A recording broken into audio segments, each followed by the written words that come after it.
ఐఐటీలో triple ఐటీలో BTech చేయాలనేది మీ డ్రీమా? అయితే ఇది ఇండియాలో ఒకే ఒక యూనివర్సిటీ వల్ల సాధ్యం. అదే జేకే లక్ష్మీపతి యూనివర్సిటీ. ఇప్పుడే సంప్రదించండి.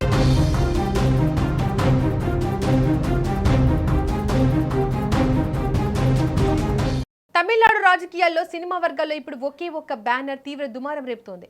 భక్తి శ్రద్ధలతో అత్యంత పవిత్రంగా జరుపుకోవాల్సిన ఆషాఢ మాస ఉత్సవాల్లో కొందరు చేసిన అత్యుత్సాహం తీవ్ర వివాదానికి దారితీసింది.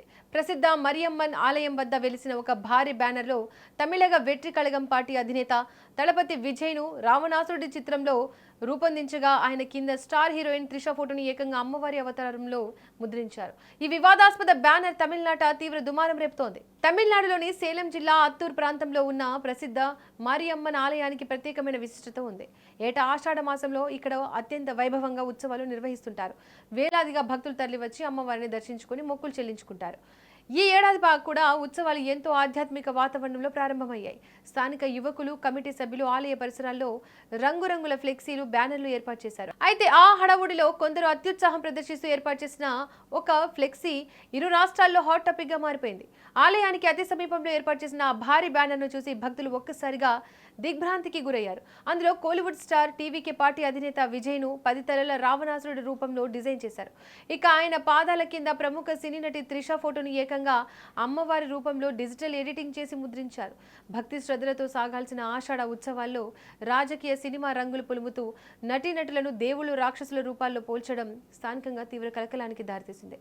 ఈ వార్త క్షణాల్లో సేలం జిల్లా అంతటా విస్తరించింది. ఇక ఆ బ్యానర్ ఫోటోలు కొద్దిసేపట్లోనే సోషల్ మీడియాలో వైరల్ అయ్యాయి. దీంతో విజయ్ అభిమానులు, త్రిష అభిమానులతో పాటు సాధారణ నెటిజన్లు, స్థానిక భక్తులు తీవ్ర ఆగ్రహం వ్యక్తం చేశారు. పవిత్రమైన ఆలయం వద్ద ఇలాంటి నీచమైన రాజకీయాలు, చౌకబారు పబ్లిసిటీ స్టంట్లు ఏంటి అంటూ నిలదీశారు. హిందూ ధర్మాన్ని, ఆలయ పవిత్రతను దెబ్బతీసేలా ఈ ఫ్లెక్సీ ఉందంటూ నెటిజన్లు సదరు బ్యానర్ ఏర్పాటు చేసిన వారిపై విరుచుకుపడ్డారు. దళపతి విజయ్ అభిమానులైతే ఆత్తూరు పరిసరాల్లో నిరసనకు సైతం సిద్ధమయ్యారు. ఇక వాతావరణం వేడెక్కుతోందని, ఉద్రిక్తతలు దారితీసే ప్రమాదం ఉందని సమాచారం అందుకున్న ఆత్తూరు పోలీసులు వెంటనే రంగంలోకి దిగారు.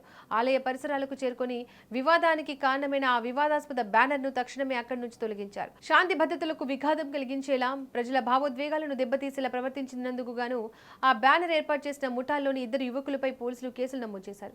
అసలు ఈ పని వెనుక ఏమైనా రాజకీయ కోణం ఉందా, లేక కేవలం పబ్లిసిటీ పిచ్చిగా చేసిన పనా అనే కోణంలో పోలీసులు లోతుగా దర్యాప్తు జరుపుతున్నారు. పండుగలు, ఉత్సవాలు అనేవి ప్రజలందరినీ ఐకమత్యంగా ఉంచడానికి, ఆధ్యాత్మిక ఆనందాన్ని పొందడానికి ఉపయోగపడాలి. కానీ ఇలాంటి అత్యుత్సాహ చర్యలు ఆలయ పవిత్రతను దెబ్బతీయడమే కాకుండా సమాజంలో అనవసర విద్వేషాలకు కారణమవుతాయి. పోలీసులు వేగంగా స్పందించడంతో పెద్ద ప్రమాదం తప్పినప్పటికీ సినిమా, రాజకీయం, ఆధ్యాత్మికతను వేర్వేరుగా చూడాల్సిన అవసరం ఎంతైనా ఉందని ఈ ఘటన నిరూపిస్తోంది.